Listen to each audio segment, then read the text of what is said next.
Welcome back, everybody, to the TEC High School Series. We've got ourselves two teams ready and raring to go here for Game 1 of Valorant. My name's Infernos, joined by myself, and I'm super excited to be here.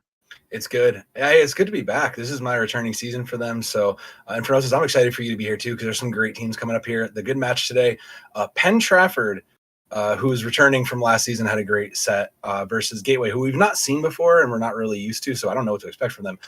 But this should be an interesting match either way, because I've seen what Penn Trafford is capable of, and they're probably going to put on a show here in Inferno. Yeah, I would like to assume so. Last time I casted here for this event was almost 9 months ago, so it's like an entirely new roster to me. Feels like a whole new setup. So fairly excited to get things underway, and teams like this are a great way to start things off. But let's check out what else we got going on today, because that's just game one today. Game two on this same channel is going to be Forest Hills versus Greater Altoona. And game three at 5:30 is going to be Greater Johnstown versus Hollyberry. That's going to be a good match too. I think there's not a miss on this Division 1 set here. So stick around all afternoon. It's going to be good stuff. Yeah, really excited to see them. We'll also take a look at where we're actually playing here today, first and foremost, for this first game. It was an early ban by Gateway. They took off Icebox fairly quickly, and then, of course, the final one to go through will be the map of Pearl. So in case you're unfamiliar with the map, maybe pull up a map somewhere on your sidelines and try to look things and catch on along, because it's going to be interesting to see if the players themselves also will have an understanding of it. I would hope to assume so, but it being the most, I guess, new map into the pool, it's going to be very interesting to see how it gets played out. Even, T2 teams still struggle to really kind of clutch this map together. So I'm super excited to see something new. Yeah, I agree. The sheer size of this map and the sheer amount of different ways you have to attack really makes this one of the more unique and interesting maps. We've all seen most of the standard maps, and I think Pearl really is interesting in the sense that we haven't quite figured out, like you said. We kind of have an idea of what things might be good, but this is still pretty fair game. And given the level we're at, which is this high school with kind of varied talents, I think that means there's nothing off the board. We're probably going to see a little bit of everything. We may see some quicker rush style plays with like a Brimstone, Brimstone. We may see some longer, setups with like an Omen or an Astra. And I'm looking really forward to seeing what these kids decide to bring out for this.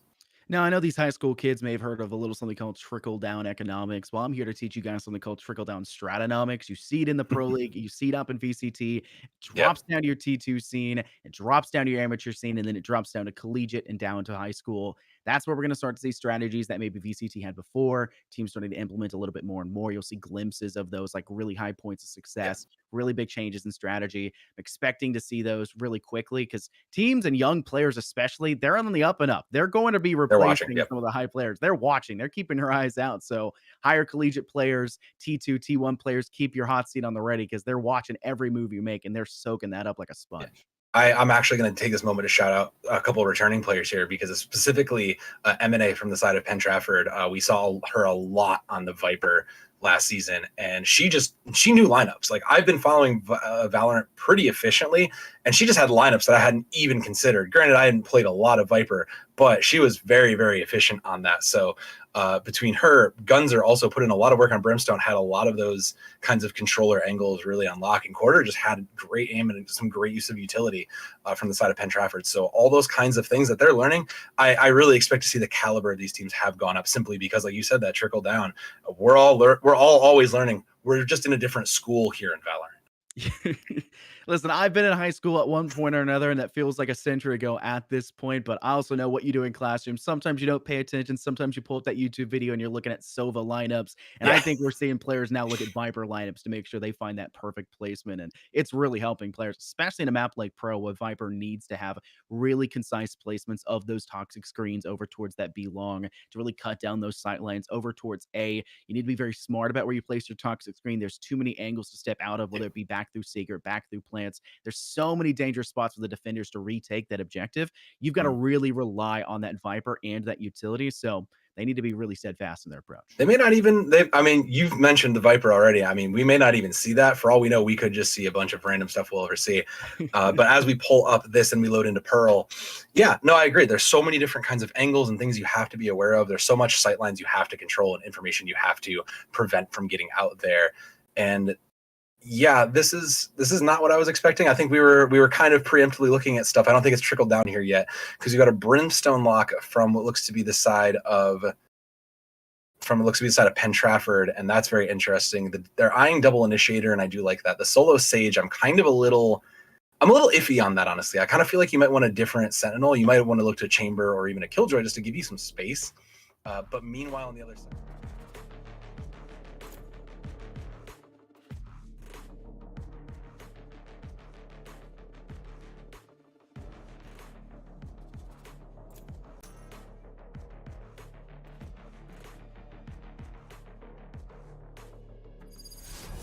opting into the Sage, so they're all very mobile, and I think that's going to be very important for this, because this is a huge map, right? You have to be able to get everywhere quick. Yeah, and you think of maps that are also fairly large, like Haven, though there's 3 objectives, so it almost feels smaller in a lot of ways. It's still very easy to get from objective to objective. The same thing not entirely able to be said for the map of Pearl. You do have the alleyways, you have over towards 2, and you have all those angles, but truly it's still a problem because there's so many corners, so many turns you have to make. It slows down that quick sprint over to the other side to try and help your teammates. That's a big problem a lot of teams will suffer from, and it's just really about positioning yourself in a spot that allows for you to be assisted quickly and swiftly to maybe save your life, or at least go for that refrag. And it's going to be a very dangerous battle, especially when it comes towards mid in those doors, because a lot of times you'll see Razes send their Roombas, you'll see your Fades send out their Hunts and their Prowlers to try and snuff out those players. They got to be really locking down that util expenditure early in the rounds, because you don't necessarily need it for the post plan, but it sure as heck helps, man. Yeah, Gateway in the green there, I expect them to see a lot of value out of that double initiator. There's a lot of way to get that information. That's going to be very, very clutch going in, just to decide, do we commit the rest of our more valued intel there? And that's going to be an Omen Fade coming out just to kind of cut that out. They're ready to commit these smokes. Slow and steady, quick use of the Tasmanian Tiger, so to say, over towards B long, and just kind of open up that objective as best they can. Notice the quick transition, though, we've seen come out already over to the B site. Defense is already moving in quickly. So we're going to see Quarter go ahead and find 1 kill, but they had unfortunately lost CAA just before, so a little unfortunate to see for them. Quick frags back by the defense. They're holding on quite strong, and they'll even manage to find themselves around with Quarter getting a 4K for it. Yeah, Quarter coming up huge on that. Great rotation coming through. They were quick to not just initiate that fight and just kind of play the space they had. Bought everybody else the time to rotate around and the support to come in and come through that. That's great play out of Penn Trafford there. I'm sorry, Penn Trafford in the green now. But that's great. I love that. That was well played by them, and Gateway off to a little bit of an auspicious start. That's going to be the buy up, of course, as you know. Quarter is still looking pretty full there. And the save on the other side. So important round to not lose here if you are Penn Trafford. Oh, now it's going to be a more kind of uphill battle. If you're on the side of Gateway with the attack, having lost that first round, it's really a question about how much you'll spend to try and engage towards this site. Defensively, for the side of Penn Trafford, it's going to be about fighting one-man battles to get early information. Quarter's doing that in the back of the B site, sitting in that alley, just trying to get a little bit of intel. Send a guiding light out, make sure there is any players that'll force them back a little bit further. Just try to keep Gateway at bay for just a little bit more. It's all about that sunk time on the defense to try and buy yourself a little bit of safe space. You see an early engagement go through. Gunzer with the wild swing, and TIA gets caught unaware, though a little bit of damage tags back. The aggression from Penn Trafford is working and paying off in dividends. Already 2 make it 4. Finished off quickly with being able to find a 3K for him. I mean, they were able to find the information and realize that they were just playing so slow that aggression just worked on their favor. And I like that. They had control of the space the whole way through. You could see it. Gateway was just kind of grouped up. They were playing the full 5 stack, not really set to commit into anything. And they were punished for that. The rest of the space just quite literally closed in around them. Second, they figured out that, hey, there's no one on B. They're not pushing there. We haven't seen them in a couple minutes or two. A long seems to be pretty clear. Okay, we know where we are. Let's just close the gap and just complete it. And they'll ride that over into the next round. Nothing really there, but Gateway will come in with a few rifles of their own, hopefully, and be able to balance that out a little bit. Let's see if they can turn that around. This is the round that really starts to bring things back up to full shape for the side of Gateway. If they lose this one, then it's a big momentum shift for Penn Trafford, because these first pistol rounds are usually just considered their bonuses. They're kind of the guarantee for once you take that first. Nice with the pot flash around the corner. Their teammate at CIA, though, was able to find that first blood, and Amino will completely deny the chance of Concise that you're finding any success. 3 teammates not far behind, though, for Gateway. They're starting to swing very aggressively. This is not a great spot for your Jet to be currently lying within, hiding within the dark cover, obfuscated from view, but just a doomed kind of note as you're playing to die in that position. Finished off by VG Dante, and there goes CIA for the second cleanup. Great flank. Great flank Gunzer. Great assistance, too. It's down to the 1v1. One enemy remaining. There is Spike down, though, also, and it doesn't seem that really, as I say, it doesn't seem like Neverfay really has much awareness of what's going on. The comms have to be there, but you can see it. They're just going to keep aiming down sights. Let's see what happens when the Brimstone keeps an eye on the corner, because I don't think they've kept track on Neverfay at all here. So this could be a chance to take the advantage and just get a free 30 pick. seconds left. It's all about that slow play. You're running out of time. No. Feel that stress to run, and that audio cue given away gives Penn Trafford the go-ahead, and Olo will finish things off for them to give them that 3-0 start. That's a tone setter here. Yeah. It's not where you want to be. No, Penn Trafford, again, coming out the gates looking dominant. The previous year's champions just looking very, very good here with a pretty good reason. M&A leading up 5-1 on that Jet. It's interesting. I talked about her playing Viper, but coming out on this duelist was a new role that must have gotten swapped in over the break, and I do like it. She's been showing off very well on this Jet, and it's been suiting her very well. So hopefully they can continue to keep that rolling, but even more hopefully Gateway can turn this around and get some points on the board. All about being consistent on the field, and right now Penn Trafford have been doing that in quite an exponential fashion. Note, though, quick push over towards the A main side, and it looks like Penn Trafford going to take the aggression, continue the same level they've been having. Gunzer gets early. That's your Sage fighting in the front. They take down CI. Oh, that's so bold. Oh, that's dirty. And a flank as well netted. Oh my goodness, a flawless round 4. That was dirty. Gunzer just absolutely no fear walking in, knows that they can play in the smoke. Great awareness from that. Now just deciding, no, I'm at the top of the board now. Gunzer just decided I want to be at the top of the board, and there he sits now. The only ultimate on board here coming in is that from the Beyond from CIA. I don't really know what value you'll get out of it, aside from just maybe baiting and going cross map to try to get the spike down. A smart play can get some value out of that. Otherwise, I'm not sure what Gateway plans to do to try to turn the tide with just that ultimate. You can theoretically send your spike carrier on a solo mission and pick it up later and kind of fool the defensive Penn Trafford thinking they have control of that spike. I don't think that will be the case. They lose their early player, now a second to join them in the afterlife. Not a good spot once again. Oh, the fake yard. Gateway. Good shot with a flash, though. Because of that, Yor, like you mentioned, Pillow was able to ping you up for a third in the round, and Jet cleans up house once again. It's only Scissorhands remaining, and they'll fall just as quick as the rest of the team. That is another round Gateway have not been able to close out with Penn Trafford looking dominant. Yeah, Penn Trafford just came to play today. They look ready. Whatever they had this morning for breakfast is really coming through. Gunzer and M&A both kind of just leading the charge here. 6 kills. They have more than quite honestly all of Gateway combined, and that's just a rough look. It looks like Gateway's just going to have to try to save. They're in a position to buy some things, but they just look a little bit flustered. I don't think they were expecting this aggression out of Penn Trafford, and Penn Trafford have quite literally been bringing the game to them, and it shows. When you take that early aggression, these early stages of the round, you set a tone in a way that you're saying, hey, force you to fear us, force you to play into our play style. And right now, Gateway are trying to kind of find an answer to that. They're playing a little slower towards their spawn. They're trying to hang out towards mid. They're trying to sit in top, and it's just not working. M&A finds an early peak. Gunzer also joins with the same thing. Hey, you get one, I also get one. We'll now both be at 7. Hello and Pillow not wanting to be outdone. We'll take one more to the wayside, and once again, for the story to continue to unfurl. Gateway are down with 1 player remaining. Thankfully, though, Neverfade does have that spike and is on that B side, can go for the plant, but not knowing their own safety, they're too scared to plant at the current moment. They're just trying to find the perfect time, and that may not allow for them to get the plant down whatsoever. It looks like they're going to try to get some value picks on the way out, and that may be the right play here. Does not, unfortunately, find anything. The teammates comes in, and unfortunately, Neverfade was the last one again. There just seems to be a little bit of a disconnect between the Gateway team here.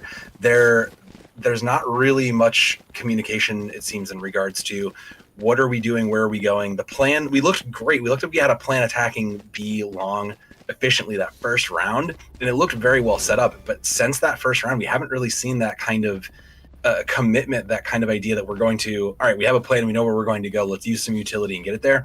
And now that they're finally coming into ults a little bit behind, it's going to be rough coming back from this 6-0.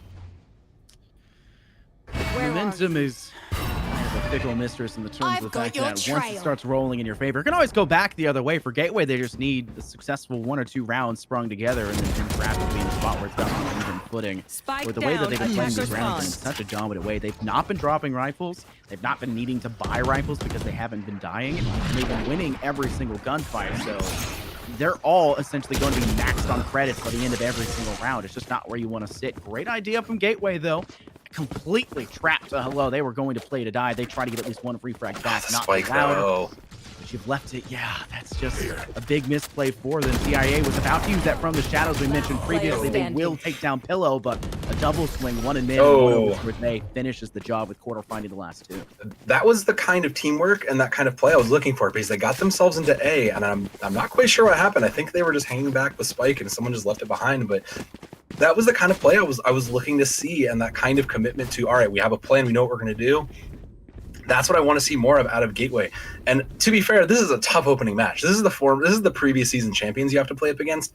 So, I mean, that's already something to keep in your mind coming into this. But yeah, that is going to be the start of it. It looks like they're just going to have to kind of save down and hope for the best. But meanwhile, it's full. It's safe's full for the side of Penn Trafford. They have nothing to worry about.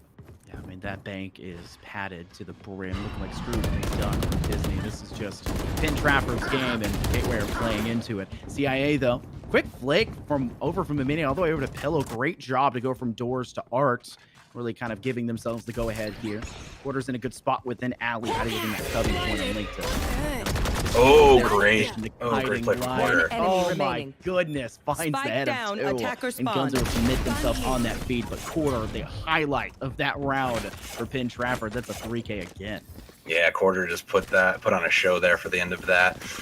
You know, it's very interesting because there's not been an underperforming player on the side of Penn Trafford, and meanwhile, on the other side, Gateway is just kind of waiting for someone to step up. I do want to see Neverfade, because Neverfade kind of has been sitting. I see what's been going on now, and Neverfade has been kind of holding back into the corner with the Spike, just trying to wait for any sort of play to come in.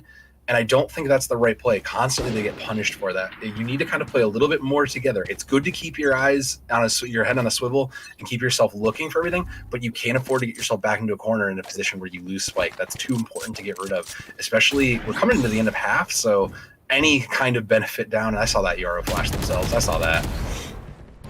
Great use there of your paranoia from CIA. Unfortunately, doesn't get much more value than the 1 player, and I mean, it will not be stopped for too much longer. Quick swing, great right click by CIA to finally deal with the annoying jet on Penn Trafford's side, but like all the way over from B through Alley, and Quarters just cleans up CIA from the rear. They'll be the player in the top of Neverfade, like you had mentioned before, kind of stringing themselves behind, trying to find something in the latter half, and just denied of it again. Will point out here that even in the highest level of play, you do see the map of Pro go dominantly to 1 team's favor at halftime.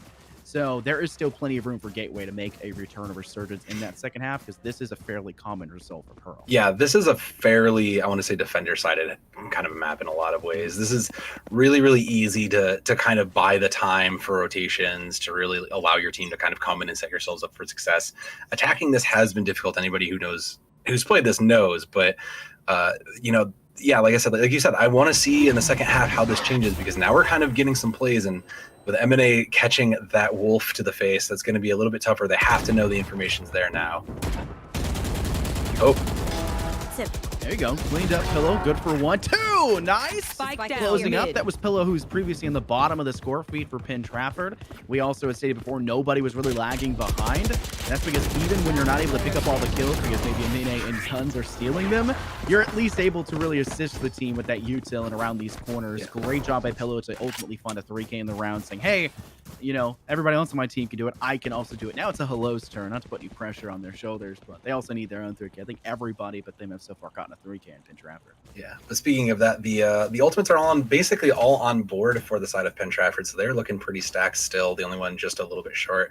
I mean, Gateway needs to find a little bit something else. I don't know what the answer is, because CIA has looked great. 10-10, that's still not a bad play. You can see them putting in work, and we've seen the moments where they've popped. The rest of the team just needs to kind of come together. It's definitely clear that if nothing else, you need to support CIA with your utility and get themselves in there and the success to do this. This is in a good spot, though, to be frank. Closing up towards the side of A main, trying to gate over towards the site. Sends out a bait. Decoy going through. Nobody firing it up the side of Penn Trafford. Great idea. Play back towards Secret. There it is. No, yeah, there it is. Yeah. Down, mid. Quarter. I mean, it's just Penn Trafford's game in regards to control over this map. With such a large map, you just vie for that map. Make sure you vie for competency, even in the attacker spawn, and you're going to turn the essentially defensive game to an attacking one if that's your preferred sign. Apparently, that's Penn Trafford's preferred. They are all over the board sprinting. Yeah. There's a hello on the feed. This is just CIA left standing with a single from the shadows. No spike. Oh! To a 3, but not able to close out. And there it is. A hello with their own 3K. Finally, everyone in Penn Trafford is on the same team, but a 4K from CIA brings it at least close. Yeah, that was quite a performance out of CIA. Definitely looking like someone to watch out come All-Star season, if that's the case. Because that was a 3 and 4. That was almost a 4v1 that they just basically continue to kind of take down. So good on them for that. That's definitely someone in the future. Looking to the future games, you definitely need to look at as an in-game leader to help kind of bring the team along. And I think there's definitely some encouragement that can be had, and I think that's going to be going forward, and especially into the second half. That's where you're going to need to look for your in-game leadership, is for someone who's doing as well as CIA is.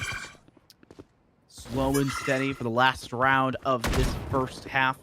A possible 12-0 route so far for Penn Trafford. Time to jump. Concise will go ahead and use the majority of their kit now. You know, util left standing. Note they had to buy a full rifle and armor for the round as well. Sorry, only half armor. So they really feel that credit kind of balance bringing backwards. Hello kind of gets cornered by Concise, but still dealt with quickly. Everybody also finding one of their own. Kind of quarter off one more. Quarter themselves, good for 2, and there's that flank by the tandem duo. An easy cleanup for Penn Trafford to be garnished the round. A flawless one to finish that second half, and we're now at match point, series point for this best of 1, where now Gateway have to play the defense. It's hard to say anything other than just Penn Trafford has looked dominant this game. Yeah. The defending champions literally have just looked dominant. They came prepared to play Pearl. They came prepared to play and to win. And that doesn't say anything about Gateway and their skills or lack of, or whatever you might may. But Penn Trafford has just been very dominant. They've controlled all the space. They've been very clear in their communications. They know exactly who needs to be where and what needs to be committed when. They're being efficient on all of this. And I think if you're the rest of the Division 1 teams here, you need to be aware of this going into the future. You have to have kept an eye on this game so you understand what exactly you're getting in the future. You keep an eye on it, but the problem right now is blink and you'll miss it. Because Penn Trafford are trying to send us out of this game, and 20 minutes flat, it feels like, as they're just speeding, sprinting through the competition. They're definitely the team to look out for, and they're not giving you very much time to VOD review. They're on the attack now, so maybe things will be different. Unfortunately, not so kind of the case so far. It's quarter to find first blood, though. Concise does refrag it back. Olo will begin to put down that plant, and he'll expedite the rest of the rounds, forcing the time constraint now to lap the defense. CIA finds 2 with the ghost. One enemy Concise will remaining. kind of be victimized from the return kill to quarter just previously in the round. It's Mina just left standing. They'll have to kind of clutch up for the 3K. They'll be denied of that in a really nice fashion for the side of Gateway. They'll now just need to stick down to that spike in the defuse. They're not sure where it is just yet.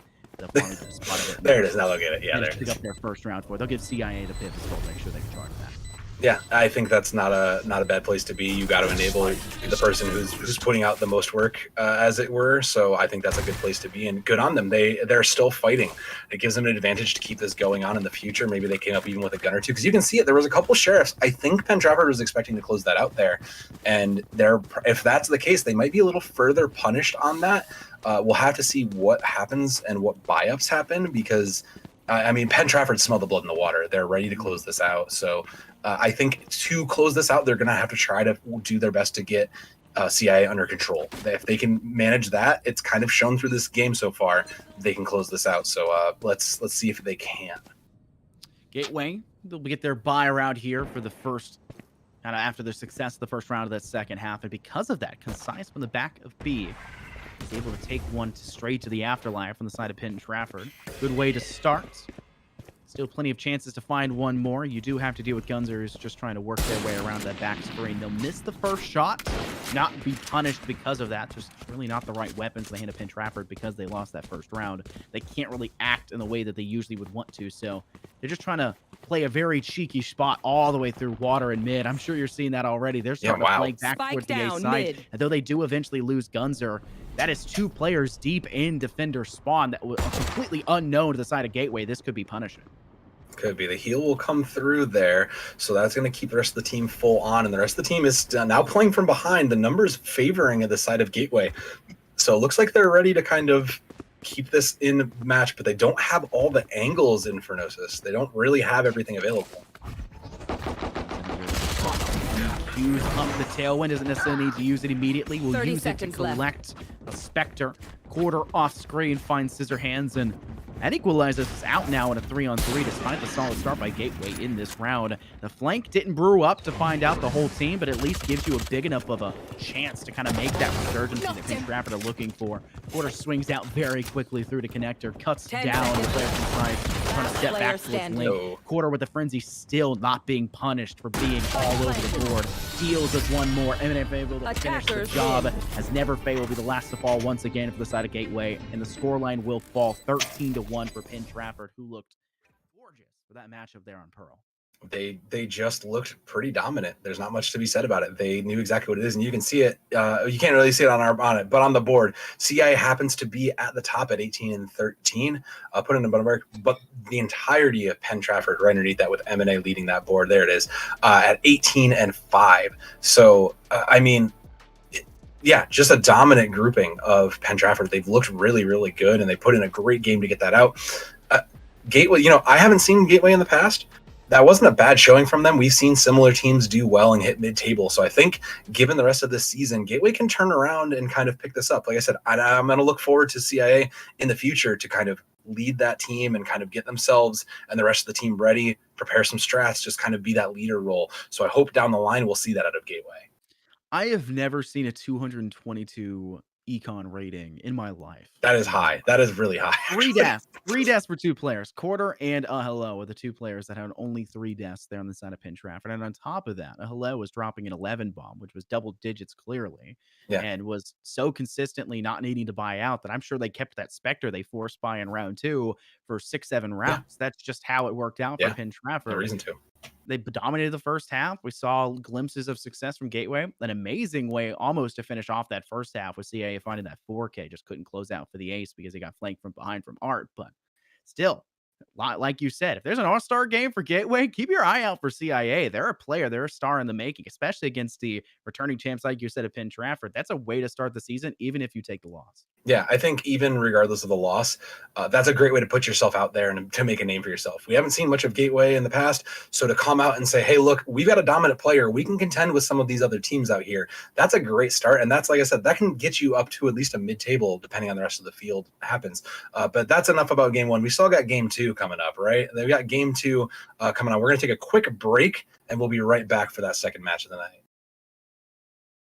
Currently lying within, hiding within the dark cover, obfuscate of view, but just a doomed kind of note as you're playing to die in that position. Finished off by VG Dante, and there goes CIA for the second cleanup. Great flank by Great flank Gunzer. Great assistance too. Oh, It's down to the 1v1. get some points on the board.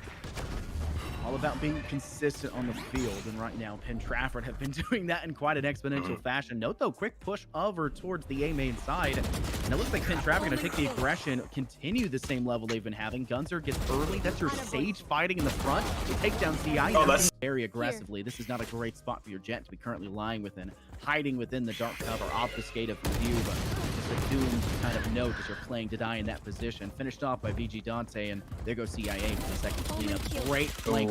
Great flank Gunzer. Great assistance too. It's down to the 1v1. Get some points on the board. All about being consistent on the field, and right now Penn Trafford have been doing that in quite an exponential fashion. Note though, quick push over towards the A main side, and it looks like Penn Trafford going to take the aggression, continue the same level they've been having. Gunzer gets early. That's your Sage fighting in the front. They take down CI very aggressively. This is not a great spot for your Jet to be currently lying within, hiding within the dark cover, obfuscate of view, but just a doomed kind of note as you're playing to die in that position. Finished off by VG Dante, and there goes CIA for the second cleanup. Great flank. Great flank Gunzer. Great assistance too. It's down to the 1v1. Get some points on the board.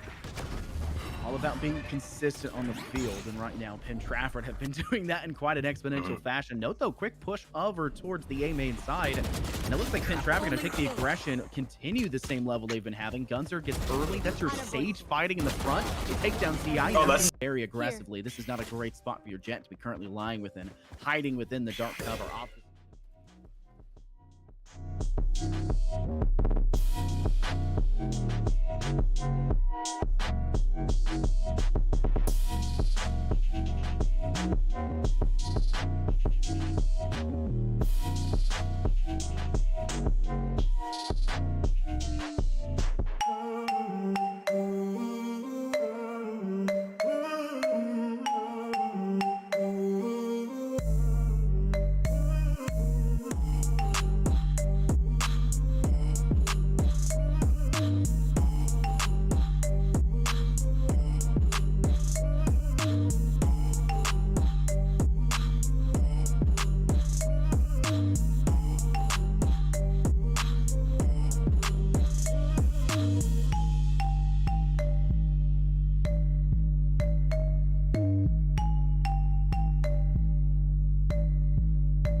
Hello, everyone, and welcome back to the Tech High School Series Division 1. And we got some more exciting action for you here. Forest Hills is going to be taking on GACTC. And, of course, we are joined again by the legend himself, Flater. How are we doing today, brother? I'm doing really good, and thank you for the compliment. I'm feeling a lot better now. But the two rosters that we have here now, Forest Hills versus Greater Altoona. Mind you, this is not the Greater Altoona that we just witnessed on the Division 2 stream, that absolute god-tier roster. But hey, I believe we're still in for a lot of surprises coming in from the same school. Yeah. You know, we see a little bit different change here, though. I know last time we had Fracture Band, but I think this time it was Pearl Band this time, and then they're going to be playing on Icebox as well. So I'm excited to see a different map here. Oh yeah, Icebox, one of the most balanced maps in the game. I personally prefer Ascent and Haven a little bit over Icebox, but hey, anything is better than Fracture, honestly. Yeah, you know, Fracture is probably one of my least favorites as well. I really like Icebox. Ascent is another one I like, but I like the different tiers. You know, they still have the vertical reach. You see a lot of times getting on top of tube there in mid. So I'm interested to see what the player character picks are going to be and how the use of utility comes in play here. Because I know last time we only saw one chamber in that previously match that you and I did together. Right. And I believe we'll just have a very quick look at the schedule. Right after this game, we're going to be having Greater Johnstown going up against Hollidaysburg at 5:30 p.m. So right after this game, stay tuned. We got more Valorant in store for you. Yeah, and I think that's going to be on Icebox as well. So, okay. Maybe getting away from Pearl this time. I enjoyed that map on Pearl on the last one, though, it being newer in the map pool. It ended too soon, though. I'm sorry, what was that? It did end a little too soon, though. I got you. Well, here we can see the character select screen as well. And we definitely see there is going to be at least one chamber there. And now both sides having a chamber. And KO's not one I see as much anymore, but I think KO is such a great asset, especially when going against the chamber. Definitely. And you know what? I believe KO is the Counter-Strike in Valorant. Get rid of all the abilities. It is basically just pure gunning, strafing, and pure first-person shooter. KO brings in the purity of Valorant. Yeah, you know, I'm actually kind of surprised that we don't see a Viper on the defender side as well. Viper is a huge asset, I believe, on Icebox as well.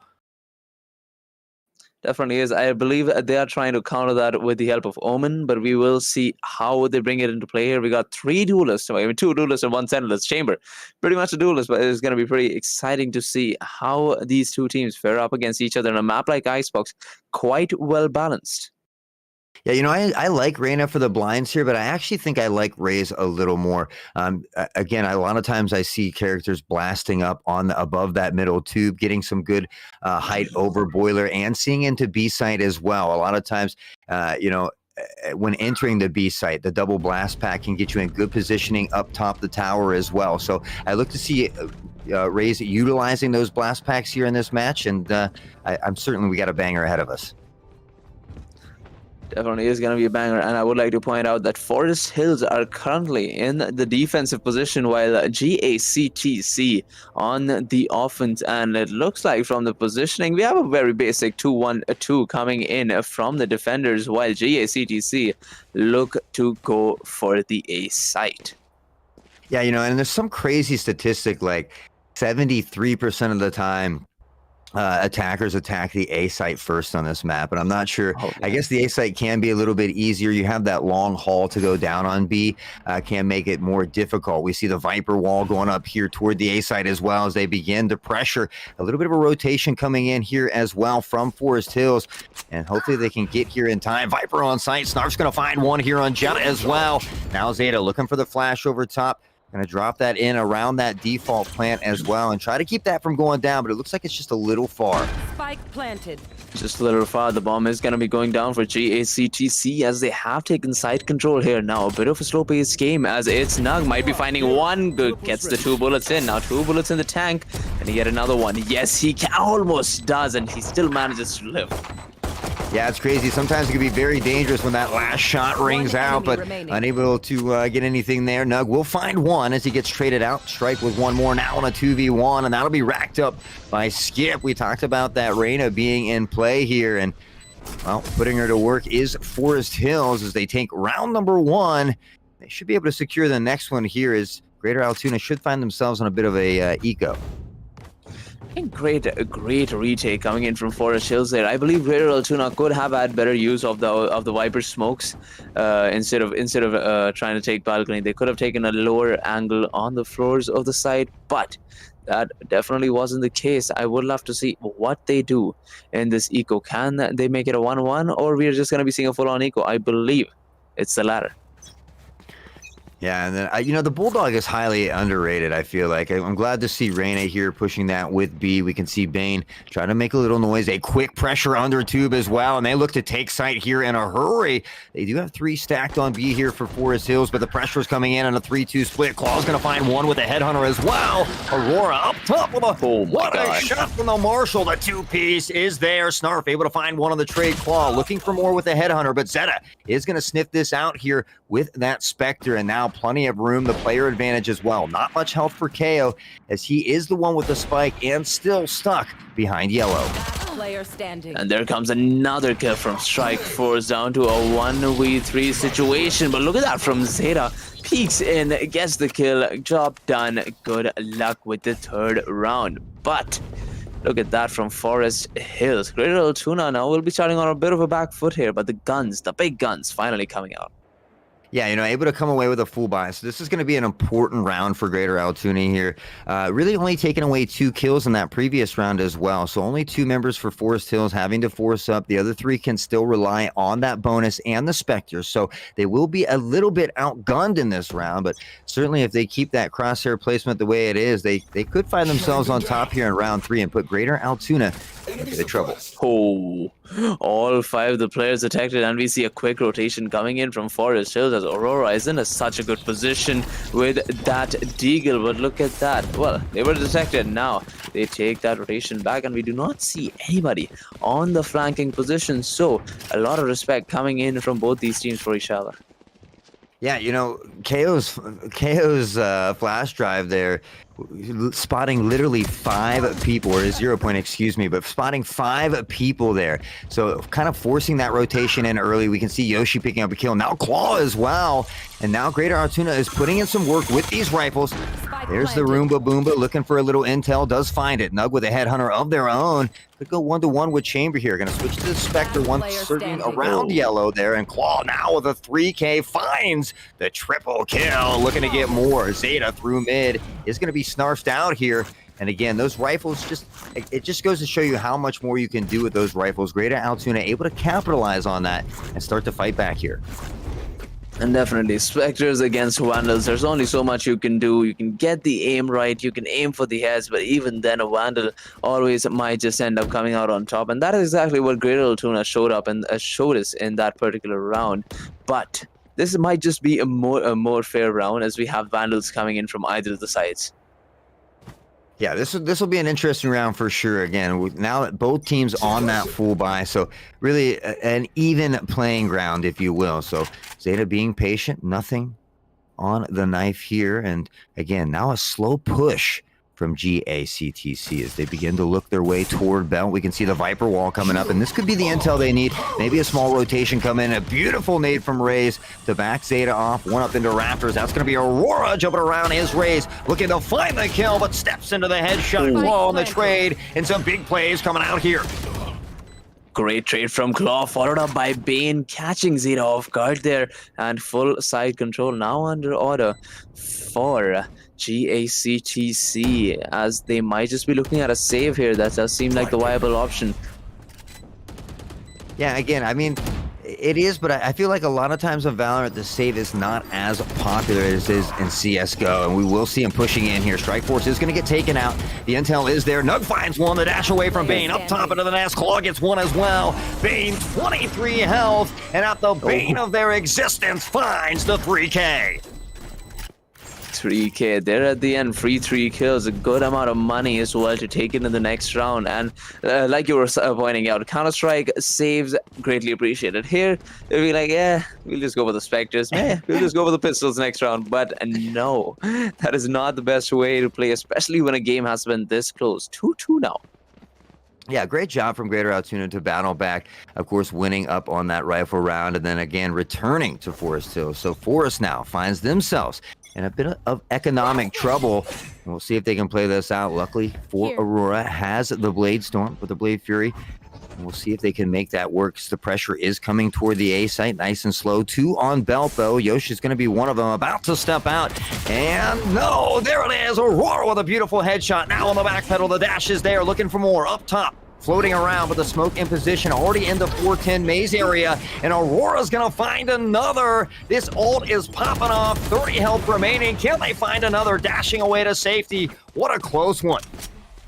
He definitely has done enough. However, the entire team currently on Eco is not gonna be enough to stop 3 Vandals currently looking out for all these positions. Omen, can he find a kill? No, Snarf gets him by the thread, but no spikes being planted yet, as we see Snarf taking a sweet time. There we go, the finally spike going down.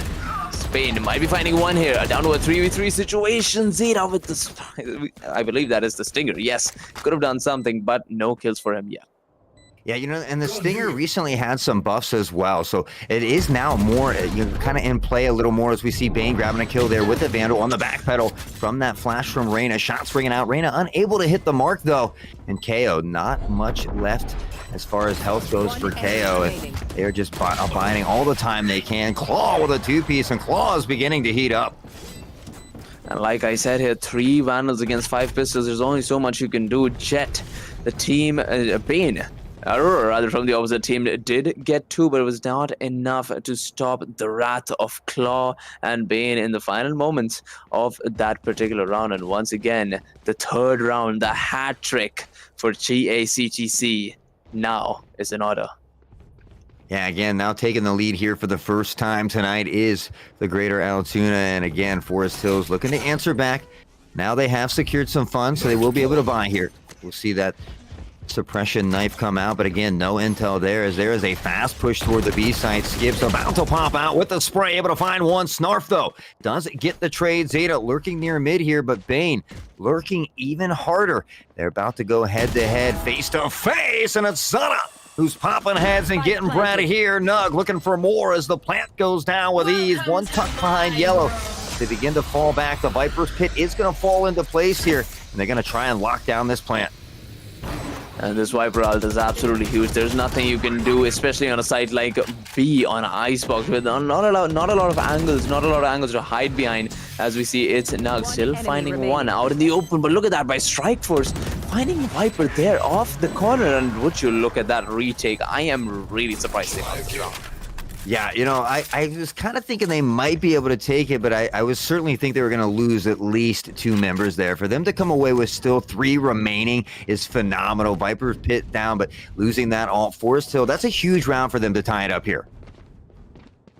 It definitely is, and I really did not expect the Vipers all to go down this easily. A bit of carelessness did come in from the offensive side. However, no matter, as the money is still looking pretty good, so gun round will come through again. Well, the buys are here, Aurora, now with that Vandal, and we'll see. But again, it looks like they're pressuring a little bit toward mid here. They like this fast push under the tube, and we'll see 4 of them rotating that way. Now already up near orange as they pressure into sight, about to go head-to-head with Chamber. Nog finds one, tries to dip out, but Viper is there on the exchange. Bane gets one as well. Now the player advantage in the favor of GACTC. GACTC once again looking to take B side here. Claw with really good awareness, finding one in the rotational process, but Aurora Last looking player for standing. this flank. Spike All down to him planted. in this 1v4 situation. The smart thing obviously would be to save, but he's gonna stick around for a little longer. Yeah, nice shot there. Unfortunately, it doesn't hit the head. Has to dash away back to mid. Knows there's one lurking. And now it's Viper with a 3K on the board, and GACTC is back on top here for the second time tonight. A lot of back and forth here between these two teams. GACTC impresses with some phenomenal attacks, and then we see the defensive side, that is the Forest Hills, come back in with even more wrath. So a very competitive game to say the least, and it just gets better from here. Well, we'll see if Forest Hills can battle back. It has been a bit of a back and forth so far. Right now, Greater Altoona stacked toward the A side. Jet looking to push through mid here. Omen is waiting. We'll see that smoke come in from Omen as well to help out the A site. KO, though, already pushed into screens. Nobody is on the A site, and this should be a free take here for Greater Altoona. Definitely is, and it all comes down to this retake coming in from Forest Hills. Then they're off to a good start. Aurora already finding one, looking to get the second one. Can he connect it? Though no, he can. A 5v3 situation already underway as Snarf is revived. Bane with the huge flank, finding another one. A 4v2 situation, and it just does seem like the Greater Altoona will be taking the second round. Player standing. Yeah, Claw again hitting another headshot here as he looks around looking for even more. A nice shot here by Skip, though, and the Marshal to take out Bane, who's been a juggernaut so far. Now looking for a little more help. Gets one more. He's lighting him up from the spawn, but finally able to extinguish the flame is Viper as they come away. 2 members remaining, so all in all, not a horrible job there from Forest to collect some kills and take some of that economy away from Greater Altoona. But again, they don't want to let this get too out of hand.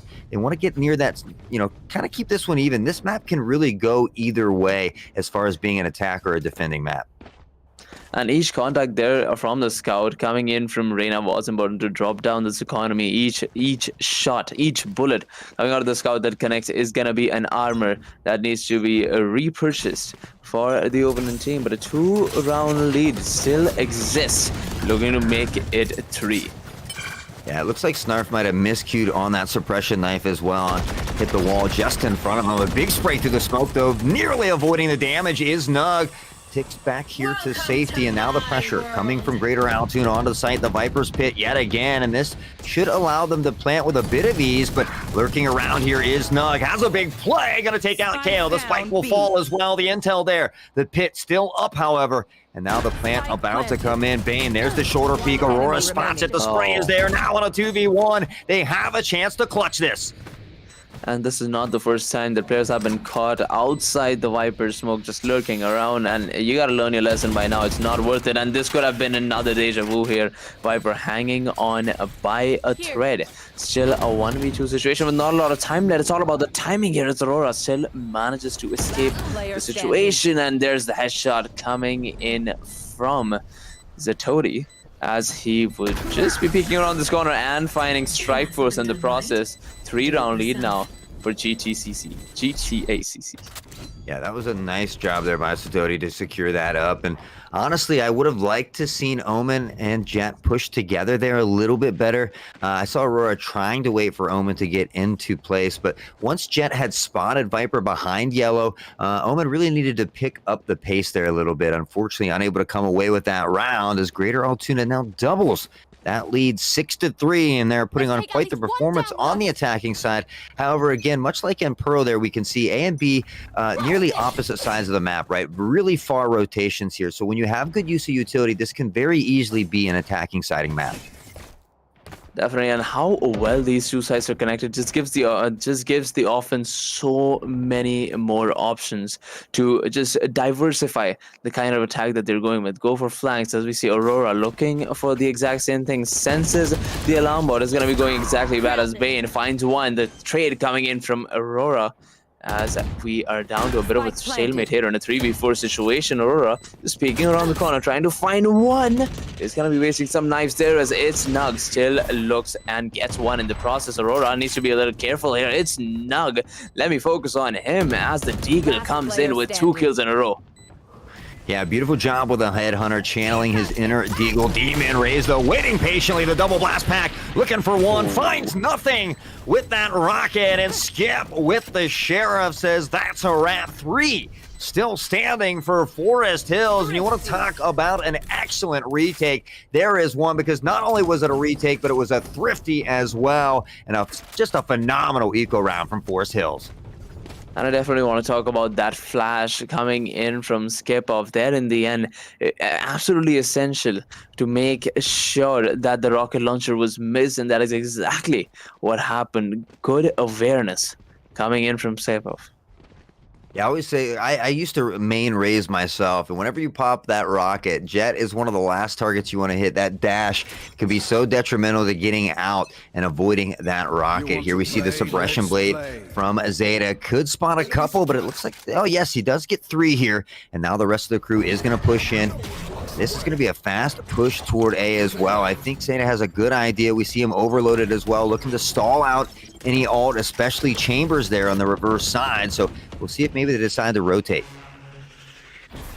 We shall see, as they're just holding their grounds for now. Have the guns out, looking for those close angles, looking for map control, as Claw does find one. And would you look at that, a huge offense now starting over at A side, as completely under control now for the team. And look at that, a huge push coming in from the offense, the defense struggling, and Zeta, let's get over to Bane looking for another one. It's Nug will find him first.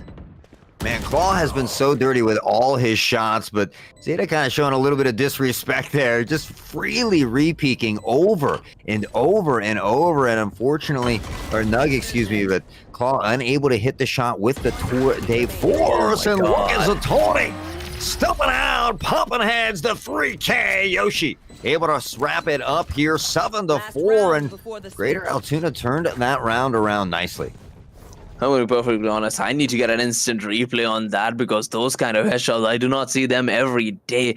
Great accuracy, great precision coming in from Viper. They're in the offense, taking their round will win all the way up to 7. One more round before the last half. Do you think they continue to go to A, or they switch it up here?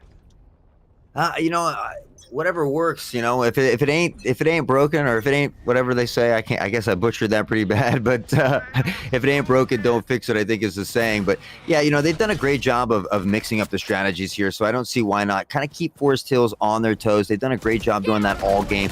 We see them pushing up B here, but Nug will find one in the ult. Snark does get a trade, however. Bane in the ult as well, and again, I guess I should have known, because they love the Viper's Pit here on this B side. It's worked for them 2 of the 3 times. We'll see if they can clutch this final round here. We shall see, as we see it's not still on the up, but I like what I see from the offense here, just making sure nobody's peeking, nobody's being a little too impatient. But as I say that, Viper does come out of the pit looking for an extra angle to peek for, and I'm going to be perfectly honest, while the bomb on its way, it's not the best idea. Yeah, well, initially it looked like they were going to rotate to A, right? Then Jet finds that pick at mid. We see him coming back toward Viper's Pit. So with the blind coming in, KO still able to get the plant, and they look to back off here. Strike Force is up top. But again, that KO ult coming in play here, and now Strikeforce not able to do anything. The suppression knife as well, and that'll give them the intel they need. Can they do something here from outside the pit? Time ticking away. Aurora looking to push in. A spray through the pit could be devastating, but KO lurking just on the other side, waiting patiently. He hears the pitter-patter of the footsteps, and now he'll pass out as they go right by him. What a play from Snarf, the two-piece, and just a phenomenal job. Huge spray transfer coming in from Star, taking down in a 2v3 situation like that. Great plays overall coming in from Greater Altoona as they now head on into defense. Yeah, that was a phenomenal play by Snarf, just to remain patient in there. He heard the footsteps go by as well, just listening to the audio cues, able to step out behind him, find the two-piece for his team, and secure that final round, giving him a nice 4-round lead. And, you know, a lot of times you'll see in those higher divisions, teams just spraying into the pit, spraying through smokes for fun, just to see if they find anything. And that's why, because you never know who's lurking on the other side. And just a simple spray through that pit could have gone a long way for Forest Hills. Definitely could have, but now into the second half of this game, 4-8 in favor of Greater Altoona as they look to take more and more here. Bane in such a great position, finds two along with Yoshi. Oh no, but Aurora coming in with the two of his own, and a 3v3 situation is now underway.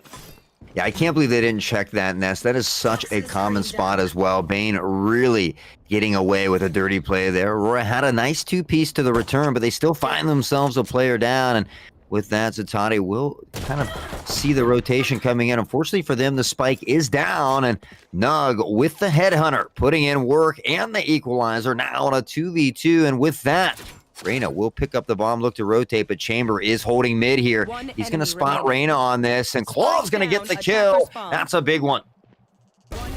Definitely is, and he looks for the second one, but look at that headshot coming in from Nug, and sheesh is just an understatement here, as that might have just ripped his head off.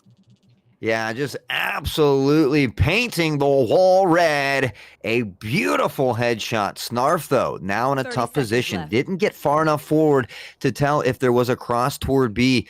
Luckily for Snarf, they're going to anticipate still A and just kind of guess the right way as we see Chamber just kind of lurk his way on the site here, just checking the close angles, making sure he's safe to plan. And with that, KO will hear the audio cue, and we have ourselves a 1v1.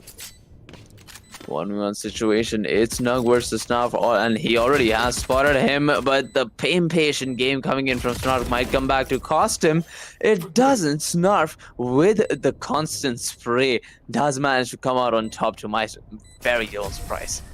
Yeah, you know, unfortunately, Nug just peaked a little too soon there. He needed to remain a little more patient, a little more calm. The plant is down, and it takes 7 seconds to defuse that. 4 for the first half, 3 for the second. So you have plenty of time there. More times than not, they don't stick that initial defusal, especially when you've already been spotted out. They're looking to tap, they're looking to fake to draw you to peek out. So maybe just have a little bit more poise and calmness there, and just kind of know that they're playing into that. But unfortunately, it doesn't go their way. Greater Altoona finds a phenomenal pistol round, and that can help them secure the game here. Definitely can. Pistol round means two more tickets, 2 more free rounds if executed properly, as we see Aurora finding 1, but look at that from Bane, already finding 2 in the process. What a way to trade them out in a 3v4 situation now, as we still see Forest Hills pushing on over to B side. Yeah, Bane has been the raid boss over here, just putting in work time after time again, putting himself in great positioning there, as we saw, finding the kills, and then not looking for more, right? Not getting over aggressive when you're on defense. Take what you can, fall back, turtle up, and hold the angles. That's the benefit of being on that defensive side. They have to push to you. So right now, Greater Altoona CTC is showing great poise, showing great strategy as well. And then Bane already back around on this side. Bane is absolutely everywhere in this game. Definitely is, and we should look at that. In a game like 4-9, he's already looking to take more and more rounds. Already down to a 3v4 situation, so advantage is already coming in from Greater Altoona. Make it a 4v2 as Bane finds the third one. Might be looking for the second one as well, as the bomb is close by, and Snarf will be putting us down into a 4v1 situation. Yeah, Yoshi is going to get spotted out. KO as Jet dashed right by KO, had no idea he was there. And Jet with a 3K on the round, looking for the 10 fourth. seconds KO on a mad dash sprint towards site. 4 seconds needed to get the spike down. I don't think there's time. It has expired, and the plant will not go down in time. And the scoreline now reads 4-10 in favor of Greater Altoona, with no saves as well coming in for Forest Hills. It's really unfortunate to see. I have to say, I have to ask, where do you think it all went wrong? Well, honestly, Greater Altoona does appear to be the slightly better team, but the 10-4 scoreline doesn't do Forest Hills justice. Realistically, this could be a couple rounds closer. There were a couple key rounds that they could have clutched, when it comes to spraying through the pit and different uses of utility there. So it really could be a little bit closer, but I think that Greater Altoona's use of utility is just a little bit better, and their comms seem to be a little bit better as well. We see them holding that rotation at mid. Once they decide a team is pushing a site, they only have one holding that mid, and they're not getting over aggressive on the defensive side. So I think those are just a few things that maybe set them apart just a little bit.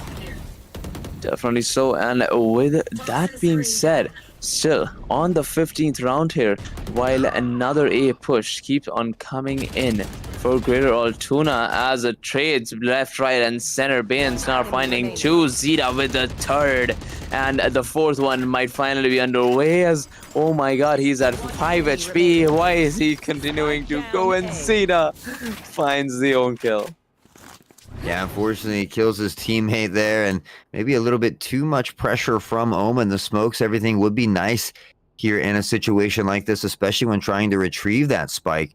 The spike, unfortunately, still stuck on Belt up top, and just an atrocious spot because you have to be in the air to grab that. And as everyone knows, the accuracy when you're in the air is virtually non-existent. We can see Bane rotating around toward that. Nassan, I think Zeta might have caught a glimpse of that ponytail there. The pop flash comes in, jumps across, looks to grab the spike, is able to do it. Now in good positioning, Bane looks to pressure, spotted out, and what a shot from Zeta! A huge round for Forest Hills as they clutch it up and look to make their stand as they fight back into this one. A great presence coming in from Zeta there by the very end. Still finding that kill over to Bane. Just sticking around for a slight bit longer. You'd think you hurt the plant, you'd run back, but no, that just wasn't how the cookie crumbled. 5-10 is the scoreline, and we might just be looking at a comeback in the works. Hey, I would love to see it, or maybe even some overtime here. I'd love to see close games as well, but Forest Hills not ready to be done yet, and you love to see the fight still left in them, not willing to give up, and that's what you absolutely love to see. So still fighting strong here. Good pressure through mid, though, and Snarf's going to get caught with knife in hand. A good pick from Aurora. Zitani on the trade, though. That is going to be a big one, as Aurora has been huge for this team. Skip finds one more on the Bane, and their Juggernaut is taken out. There we go. The trades keep on coming through. A 3v2 situation now as the defense struggles to make contact. Zaloti was winding one head. Can he find the second one? No, he can't. He almost does. Will have to push back here, but decides to stick around for just a little bit longer. It's now punishing Claw. A 1v3 situation, but the HPs are already low. This is a very good chance that this is possible. Yeah, you see Zutani spraying through the wall there. I love that. And really just about a second away from hitting someone. So had that spray come just a little bit sooner, could have got a kill there. And although it is a 3v1, the health advantage is not too big, as we can see Chamber and Omen both in that red zone. Zeta looking to pressure here and find that plant. 30 seconds left. Not sure if this knife is going to spot it. Yeah, just out of reach here. So now Viper's going to look to pressure in through Orange up the lane. And you got to wonder if Zitani can do the unthinkable here, as they do find Strike Force already. Poison's off. 2v1 once again. Not the first time as Zaloti manages to sneak around trying to get the contact on Spike, but once again, Yellow Box, really great opportunity to just hide and chip down this precious time, and playing games with Zaloti's mind as a team ace comes in. A second round win for Forest Hills. Yeah, you love to see it now battling back here, and it's almost a repeat of the first half, right? We saw 2 and then 3. So if Forest can take this, they can kind of give them a little taste of their own medicine, start to build and pad that economy a little bit as well, and hopefully carry that momentum and that confidence forward. But again, it looks like Aurora is going to play off the alt here. And I think Viper and Snarf both are going to be stuck with those stingers. So Forest Hills could find them in good position here as long as they play smart and win these gun battles. All you gotta do is play a little smart here, as you've already taken 2 rounds against the dominant team. Taking another one won't be so hard, as Aurora tells us exactly that. Finding the kill over to Claw, the most valuable killer in that team. Aurora looking to get more. Yoshi follows up with the second one. Yoshi, look at that. The kills keep on coming. Left, right, and center. Already found 2. Look to get more. As Snarf follows it up. Yeah, he said, look at the flick of the wrist as he fires to the air and drops Jet. The rocket coming in, a booming display, and Yoshi eating up the triple kill as they find round 11. And now just 1 away from match point. 1 away from match point. It all comes down to this here for Greater Altoona, as 2 more rounds. They have come a long way. They have come a long way here, because Forest Hills, you know, they showed us what it likes to make a comeback. They got 2 rounds, but once again smacked down by Greater Altoona. Do we see a comeback? Do we see Greater Altoona just steamrolling through? We'll find out. Yeah, it's definitely going to be tough here as the economy is beginning to be a little bit on that tough side for Forest, but we'll see them slowly pressuring up mid here. That smoke from Omen as well to cut KO off of Boiler, and now KO and Viper will pressure mid here and see if they can catch someone possibly going up and or under tube, as the ball is there as well. And now we see the sprays coming through the smoke. Strike Force is going to dip to the other side, and if they hear that audio cue correctly, they can maybe guess that it's going toward the B site. Yoshi able to find one, and again, Aurora not even looking left. Claw able to pop the head here, and now looking for more. It's like they were completely unaware that he was down there. And it was great positioning coming in from Claw. He has to be the man of the game, man of the round, at least for that particular matchup. And the way he has been playing overall, with the positioning, with the aim, with the opportunities of finding those off kills, it has been nothing short of phenomenal. And I have to mention the Headhunter. Yeah, you know, it's so hard here, right? Because Claw has been phenomenal. Bane has been insane. Zatati on the top fragger board, over 20 now. And we've seen so many clutches. Ray's coming in with that alt triple kill as well to secure a round. KO popping off as well. I think everybody in the double-digit mark. So, you know, you see these amazing rounds, and you think, oh, this is the MVP. And then the next round, oh, this is really the whole team just firing on all cylinders here, working like a well-oiled machine, as they are now at match point and looking to clutch up the game. A bit of a variation in strategy as they go for a full-on B rush, the classics from the CS days. If it works out in their favor, they'd be very happy to pull this one off. But look at that, the ults keep on coming in. The smokes already through, and Claw looks to find his first kill. Yeah, Bane with a nice shot from the op. Will pick up on Skip. Now the plant going down again. The spray through the smoke can be so huge. And Zatati showing you just why. The Viper Pit's going to pop off here as well. The plant not even down. The 4v3 in Forest Hills, and a world of hurt as the spray back and forth through the smoke. Aurora able to find 2 somehow. Inching back into this one. KO, no health. And the triple for Aurora. Battling back here. Can they find the last one? My, oh my. And they're very close to do so, but look at that from Zalori. A 1v1 situation. Aurora 36 versus, I don't know, 5 health for the opponent. But this is huge. The puzzle, the mind games might just be connecting slowly, just a little towards the left, and you'd see him, Aurora. Oh my god, look at that. The final opportunity coming in for Zalori as he finds the final kill for this game. And wow, what do you think about that?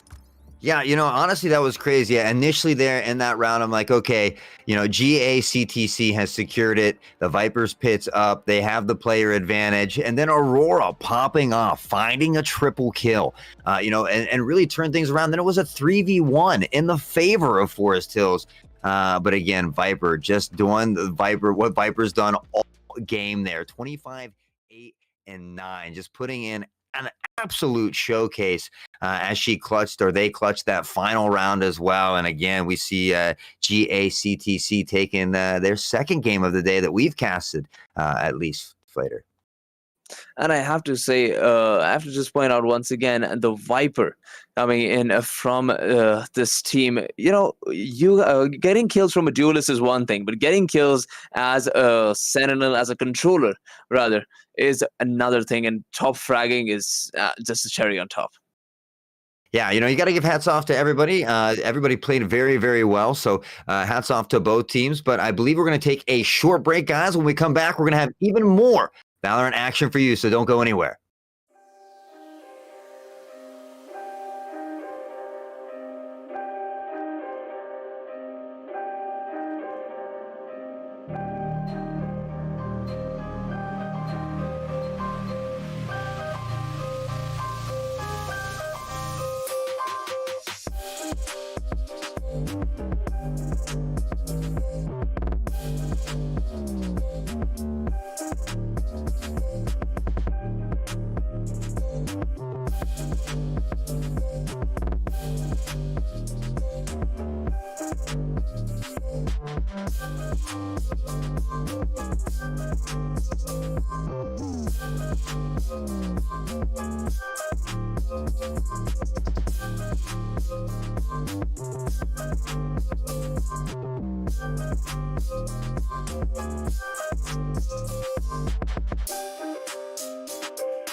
Hello, everyone, and welcome back to the Tech High School Series Division 1 and what will be the final game of the night here. We are joined with a legendary Infernosis. How are you doing tonight, brother?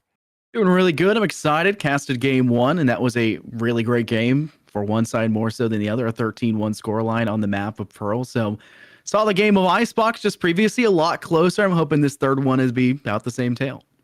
Yeah, the first game I cast was actually 13-0, and then we had that previous one there, which I think was 13-6, so a little bit closer, but Greater Altoona certainly performing well in the first two that I casted. Looks like we're going to have Hollidaysburg taking on Johnstown High School here in this final game, and they had a chance to ban some maps, and it looks like they got Pearl out of the way and decided to go with Icebox. We'll see that one here again, and I certainly want to hear your thoughts on Icebox. It's a bit traditional. You'd expect a lot in BO1s for teams to kind of select for the gentleman's agreement map of saying, all right, we're going to head over to Ascent. We're going to head over to Icebox. Those are your top two. Maybe Haven as your kind of third selection for some teams.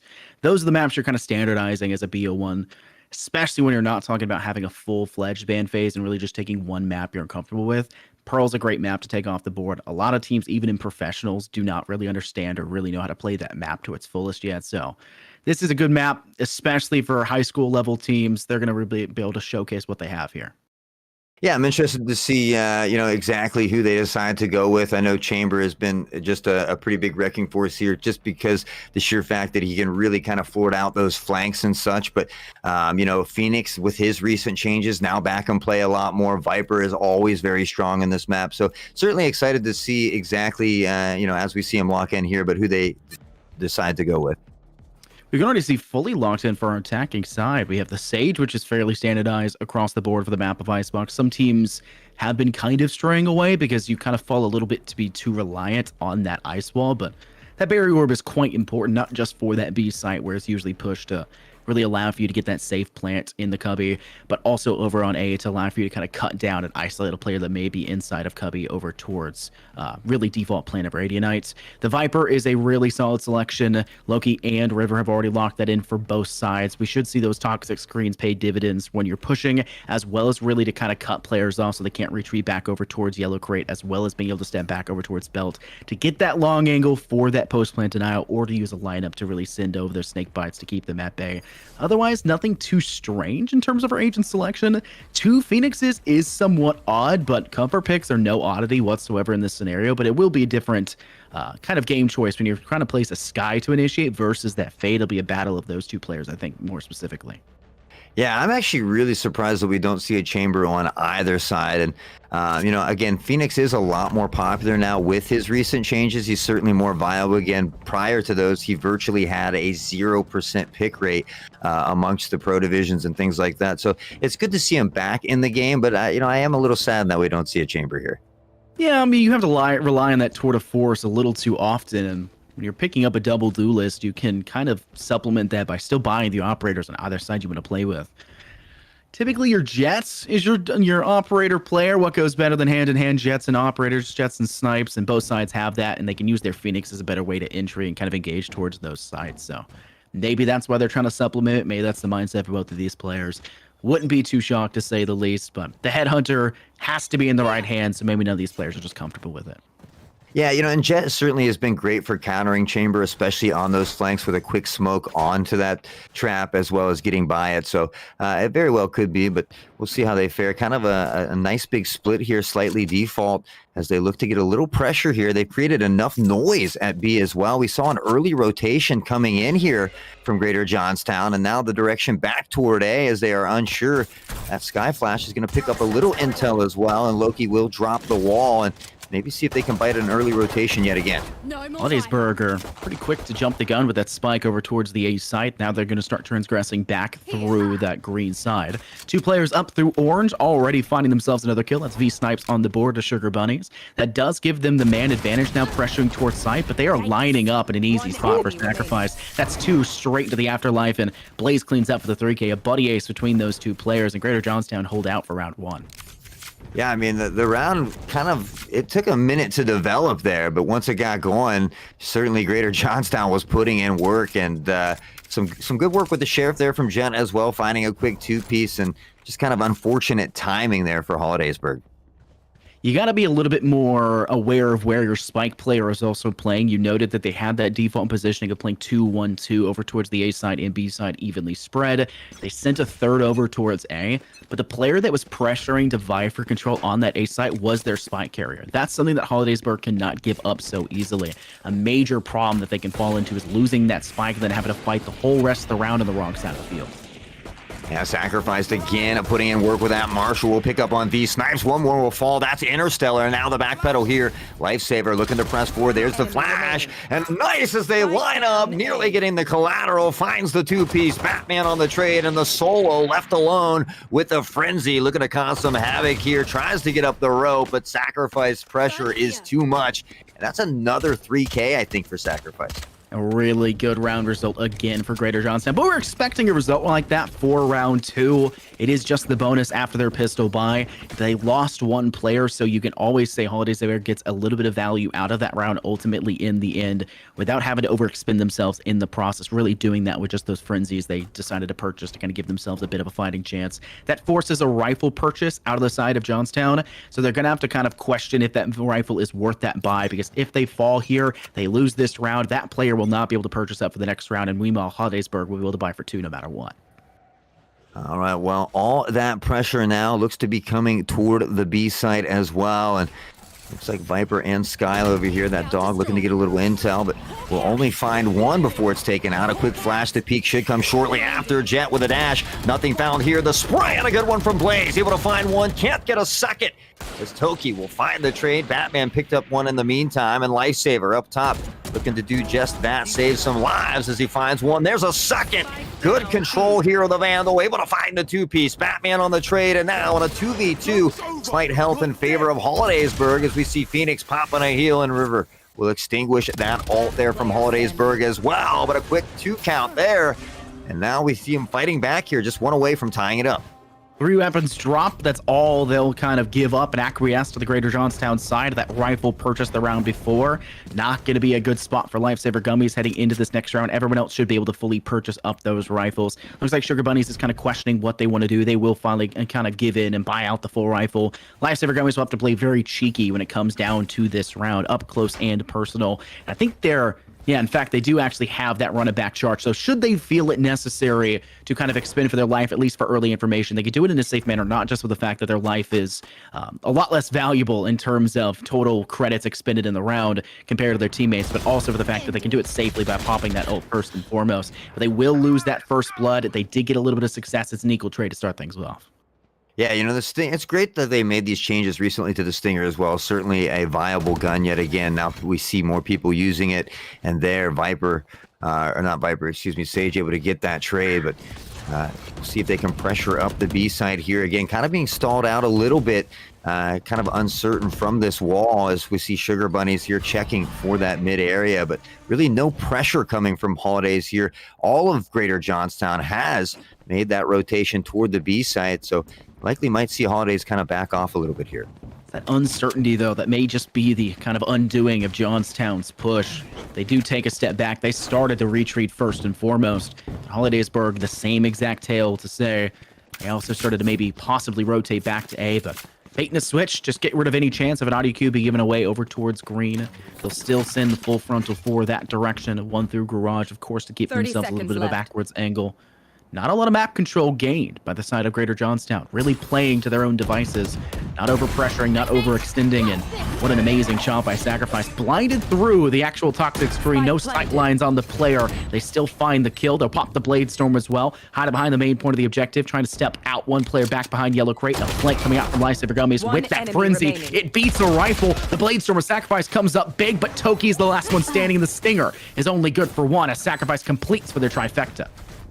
Yeah, another triple kill yet again for Sacrifice, and I have a feeling that we might be saying that a lot here tonight. And again, I think prior to that round starting, there were 2 or 3 members on Greater Johnstown without a single kill yet, as Sacrificed and I think it was Blaze. Yeah, so they're just 2 Need a drop. without a kill, but these 3 really just kind of a juggernaut out here. A battle of wits ultimately has to kind of reach that breaching point where the teams start to say, all right, we've got the full rifles in our hand. We're facing a full force. We know this how the rest of the game is going to be standardized from this point onwards. And with a major lead kind of given away to the side of Greater Johnstown, they can keep that sort of gap in favor for themselves, a bit of a 2-round buffer. They can lose one, possibly still be able to purchase in the next round and kind of use that momentum to kind of bring things back in their favor. The same thing cannot be said for Hollidaysburg. They need to not be giving up these first bloods. Sacrifice initially played on that B site last round, now rotates to A, gets first blood. They do lose their teammate Lightsaber Gummies, but they clap right back there to, for another kill to get themselves another man advantage, and they're not done just yet. A 3K already in this round, and there's only 2 more players left to cut down. Yeah, they're having a tough time extinguishing this flame that is sacrificed as they find the quadra kill and just begin to pad the numbers even more, up by 3 rounds here. The economy also stacks on stacks getting padded there, and Greater Johnstown is really just doing a great job of holding angles, hitting shots, and moving position, as we saw Jet do there. And Hollidaysburg needs to find a round or 2 soon, or things could start to get out of hand. Unpredictability has kind of been the finest weapon for the side of Greater Johnstown. I know Sacrificed has been kind of the top, the tippy top. Their ability to kind of weave themselves throughout these objectives has been pivotal to the small successes we've seen, even from the other players on the side of Greater Johnstown. If they're pushing over towards B, it almost feels like every single time Sacrifice has been there with that operator ready to tag them down. If they're going to A, they're there for the 4K as well. Thankfully, though, Hollidaysburg will kind of avoid most of the damage early by stepping up through mid and through orange. But the problem still lies in the fact that they're getting cut down at every turn. A 2K there with the operator Sacrifice. Lifesavers able to find 2 more of their own, and a flawless result coming out for Greater Johnstown. Yeah, I mean, a 2K for both Phoenix and Jet, and then Sugar Bunny, she was able to get 1 kill in the mix as well, but not a single member really falling there for Greater Johnstown. It's kind of been the theme through the few of these last rounds, as you can see, a few members at near max money there as well. Meanwhile, on the other side of things, nobody over that $1,000 mark, and really, again, if they find themselves losing this round, it most likely is going to be 1 more to follow. That momentum, keep the ball rolling down that hill, and much like a snowball, it kind of just picks up pace the farther you let it go. Someone's going to have to be that sacrificial lamb for the side of Hollidaysburg to kind of extend to give themselves any sort of a fighting chance. Batman tried to be it, and unfortunately, it's going to be a very dark night, already sleeping with the fishes. Lifesaver Gummies able to find a refrag back by using their run it back, and they will be cleared pretty quickly, but that still gives themselves an even better advantage in favor of Greater Johnstown. And Sacrifices on the flank, they're going to wait for the resurrection. Bladestorm's up, they find 1, can't connect for 2, but the damage still having been done, it is going to be a Greater Johnstown lead continuing as long as they can keep themselves alive. Yeah, phenomenal flank there from Jet as well. Unfortunately, realistically, Jet should have been able to grab at least 1 more there, but sometimes those things happen, as we know, and Interstellar will look to push here. They've got the intel they need, the whole squad here from Greater Johnstown, so the rotation will come in across mid, and we can see Hollidaysburg as well pushing with that spike toward B, but the rotation's already in play here, and I think that no matter what, they're going to have a tough time pressuring on the site. You have no Viper to use a toxic screen that was in the back pocket. Hollidaysburg lost that early. 30 seconds left. And on top of that, the Greater Johnstown side, they already have their toxic screen in play on that B site. I don't think that's the right site for Hollidaysburg, and I think they're kind of inclining to the same direction. A slow walk back over towards the A site from attacker spawn. Work back where the rest of their team has fallen, say goodbye to the corpses as they pass through, and possibly get closer to that site to go for that plan. But time is running out. They'll send the Prowler in early to kind of give themselves a little bit of leeway, but Blaze sitting on top of screen. It's a great chance to deny it. I do not believe they have the time yet to go for this plan. It will be quite close if they do so, and they'll manage just barely to save it on the defense, because I think that hit .01 and then ticked away to it, and just not enough time for it to go down. Yeah, unfortunately, just the urgency wasn't quite there. It takes 4 seconds to get that spike down. And as you had mentioned, just a fraction of a tenth of a second from being able to complete that. Unfortunately, it doesn't go their way, and Greater Johnstown will grab yet again another round as they look to go 6-1 so far as we head into round number 8. And River has pretty much put up this toxic screen on B every single round, and we will see them kind of coagulating that way. It looks like all the pressure from Hollidaysburg will be heading toward B. There's the quick peek from Jet. Knows that Phoenix is close. The flash is there, but it doesn't even have to come out as Loki finds the kill first. We can see one rotating over toward the yellow side there, and Sacrifice putting in work with the op yet again. River able to get one, and there's a missed shot from Sacrifice, something we haven't seen yet tonight. Up above, the spray from Batman, able to secure the kill on the run it back. River will find one more, and now the player advantage here for Greater Johnstown in this 3v2. Overconfidence could have been their undoing. Pressuring a little bit too early. Thankfully, recovery there by Sacrifice, and now Blaze at the ending finding the last two. Really great job at Greater Johnstown to not fall victim to the mindset of saying we've lost first blood. Play really safe, play a different kind of game than what we have been doing. Don't change things up for yourself. Hollidaysburg haven't, and because of that, the scoreline has been reflecting in favor of Greater Johnstown. Keep that same level of aggression. Sacrifice is not a player that's going to be in that scared mindset, in that scared mentality. They are feeling confident. They are sprinting through to green. They are holding those rafters with a vengeance, and they are dominating Hollidaysburg at every turn. Yeah, I mean, Sky and Jet are really taking advantage of the fact that they don't have any type of flanking traps, no chamber, no Cypher here, and Sacrificed again early. He's in a different position every round, and he's putting in work. Batman knew where he was, still couldn't get it, and V-Snipes finally able to extinguish that flame. Now in the ult as well, looking for more. We see the Viper pit going down as well, and with that, the plant should come shortly after, as V-Snipes has the op and the insane quick movement as well. Little razzle-dazzle, 7-1 Sugar Bunny. She'll find one onto Toki, and now two remain. Can they find something here? V-Snipes gets one with the op, looking to find one more. Blaze now pressuring in with his teammate. As they see them up there on belt, the retreat is there. The flash to come shortly after, looking to see if they can locate Viper inside of that pit. It falls though, and then Snipes looking to hit one more. There's the defusal. Loki finds one with the lineups, and there's the final one for V-Snipes, the triple kill, and Hollidaysburg looks to pressure back. That's what I was mentioning before, talking before the game started. You have to be very ready for those lineups. You have to be much faster on that retake of that objective to bait out the snake bites early. Even the toxic clouds can decay you far enough that your life will be in danger from a single shot just with a simple spray through. Great idea. The Viper Spit did have to be used by Hollidaysburg, but the value that they netted from that cannot be understated. But the problem still lies at the eco, the credits, the value in general from Greater Johnstown has not devalued very much. They still have plenty of money to buy out. They're fairly close to some of their ultimates as well, though we did see the Jets kind of trade ultimates round by round, so those won't be up quite close. But for Greater Johnstown, defensively, I still don't think you need to change too much. It's going to be in Hollidaysburg's hands to kind of find themselves an early success. They acquiesce that first blood in the player Batman, as Lifesaver Gummies does manage to tag them and remove them quite swiftly. But Loki is solo on the prowl towards green, and they take down Blaze. Yeah, I mean, Jet 18-4 right now. The next closest person is Phoenix with 9, as Jet will add one more to the repertoire. Interstellar, though, with that pre-fire, will find the kill through the wall. River getting the trade on Loki as well. The spike is down, and it's going to be all on Interstellar to find their way over there. The flash from Phoenix as well, and that'll give them an idea because the shots rang out. Interstellar still blind. The spray, and an easy one for Lifesaver Gummies, as again, Greater Johnstown now up 8-2. 2 more rounds left in this half, and this is starting to be a position for Hollidaysburg where they're looking at this one saying, well, we can't just wait for the second half to come.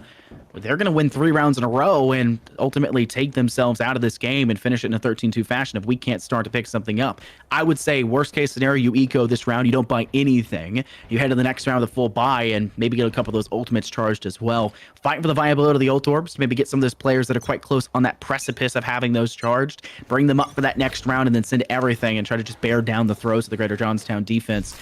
But even with saying that, withstanding all of the evidence we've seen so far, even when Hollidaysburg have ults and weapons, they're still not winning the majority of the rounds. Yeah, they just had a tough time here, and there's really been a couple raid bosses over here for Greater Johnstown, Blaze being one of them, as Loki will find the trade with a frenzy, however. Interstellar putting in work with Marshall, the 2 pieces there, but Sacrifice from behind finds the triple kill, and now it's all down to a 1v1. Phoenix able to acquire the spike, and with that orb, will get the run it back as well. He looks to make his way over toward the A side, but it appears that Viper has already sniffed this play out and has ult in hand as well. This is a Viper's Pit possibly able to be placed for Greater Johnstown. Even if we see the spike go down, probably retreat a little bit further back to try and play for a post-plant position. Should that be the case, Greater Johnstown should be in a good spot to cut down those sightlines with the Viper's Pit and play from there. Bait plant here with the spike for Batman. Still just trying to give away any sort of idea where he'll plant to. They've already transitioned back over towards default, and more likely than not will retreat back towards that belt side.